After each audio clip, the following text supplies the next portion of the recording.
Quite often I get to thinking how as kids we got by. Like at Christmas time at our house, we couldn't even afford a fire. But we made do with what we had back then when I was young. Dad used to suck a peppermint and we'd all sit around his tongue.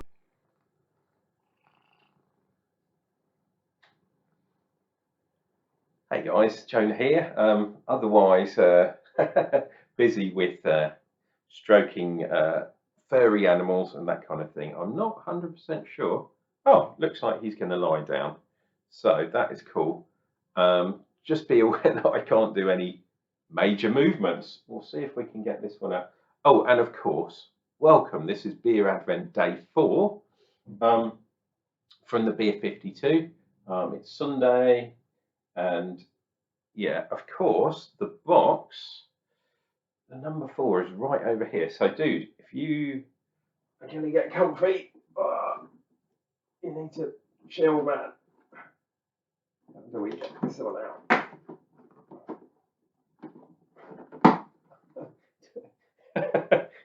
Touch.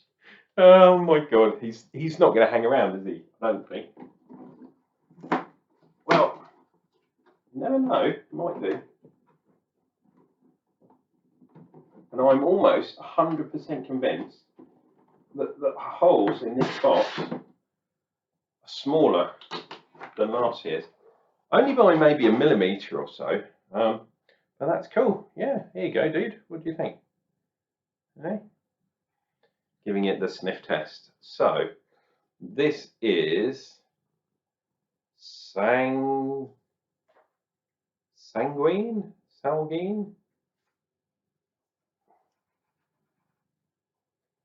How do you say that? Salgini. And as usual, my eyes are not very good. Can you guys read what it says there? Oh.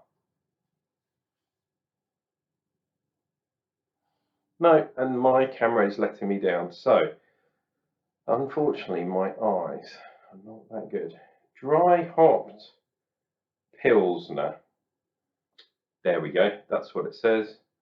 With Nelson Sauvin. And it's a 5%. My God, I mean, look at that. How can you read that? Oh, there. Easy. Easy when I get the camera to focus on it. Oh, my goodness. And when you've got a furry baby still on my knee, not so good. So maybe, can I tip the camera forward a bit? That's not going to work, is it? Oh, bear with me, dear viewer. There we go. Now, yeah, see Dutch. He's been in my videos before. He knows the score. I'm really hoping this doesn't explode. Let's see. Whoop.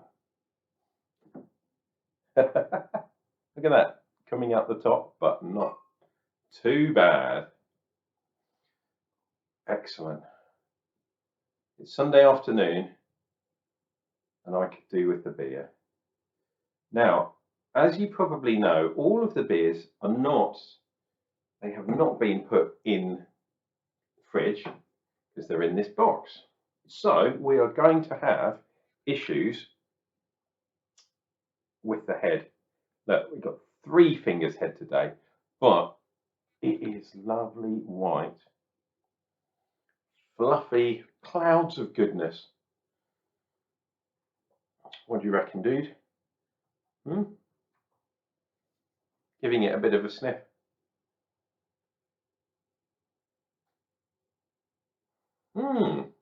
It has a yeasty kind of aroma. Tiny bit lemony. I've got absolutely no idea where this beer is from, what country. I'll probably write it in the notes below, but some of these things I can't see. Ah, Ronin, it says.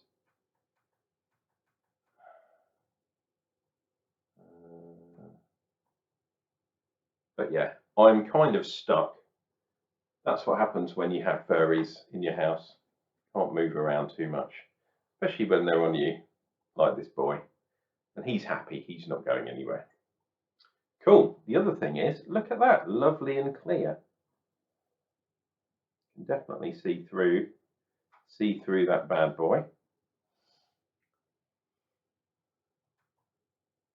I'm not 100% sure how I'm I'm gonna get everything together for this one.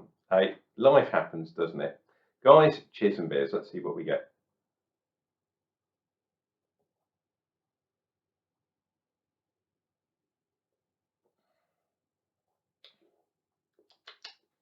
Yeah, interesting. Although there's a huge amount of bubbles, there's not a massive amount of carbonation on the mouthfeel. There is a kind of lemony, limey kind of thing going on, but it's quite dry. It's quite light. And the beer overall is not super dry like some of these commercial lagers, and it does have the slightest of haze to this one. So yeah, it's definitely, I wouldn't say it's been hazed or chilled or added like any nasty things just to get that pure, like crystal clear thing. So this is probably quite a natural brewing process, I'd imagine.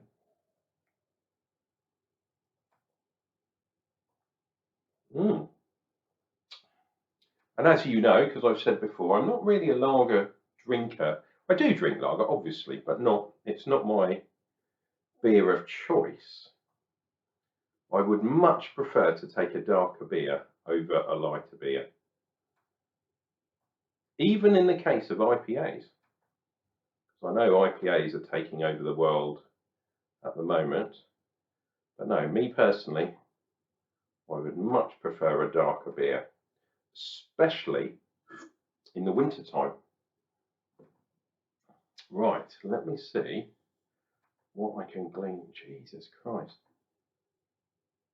Let's see if I hold this up, if you guys can see what's written on there.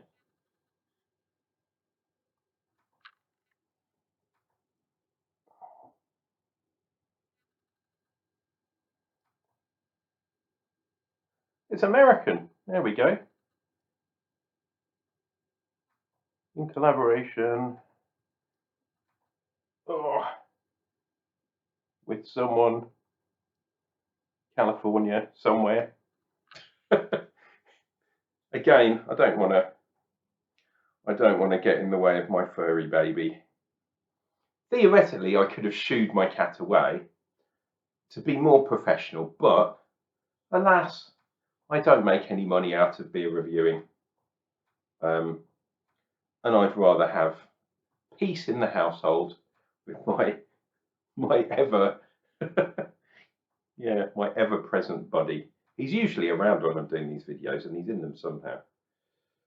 Nelson Sauvin. Okay, so there we go. As if by magic, he decides to go up in the crow's nest. Right, let me see if I can focus on this.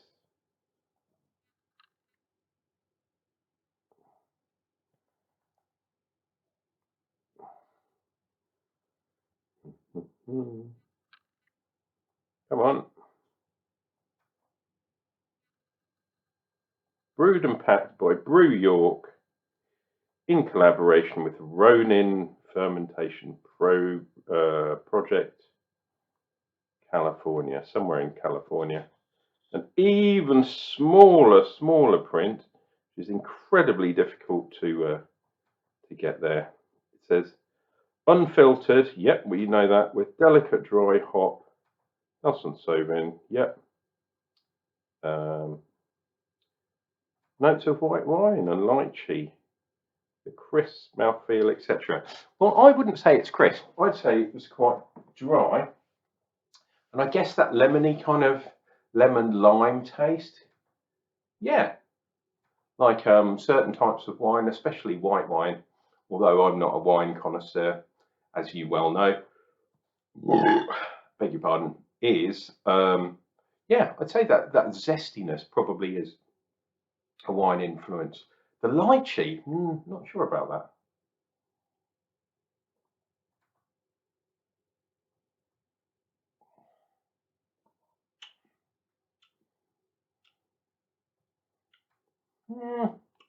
Yeah, maybe there's a lots of high notes. Maybe more a kind of lotus sort of flower, lotus blossom kind of thing going on. But yeah, interesting. And it's dry hopped, this one. So I wonder if they used a different hop in the actual brewing process and then just dry hopped with Nelson Sauvin. Yeah, very interesting beer. Anyway, I'm going to sit back, finish off that beer, dear viewer, and I have other things afoot today because I'm actually doing some bottling. I'm going to probably start that in a minute, along with some electrical work, which I might get electrocuted and die. But fingers crossed that won't happen. And we'll see you real soon for another beer review. But this has been day 4. Luckily, it's the weekend and I've got some extra time to do other stuff. We'll see you next time.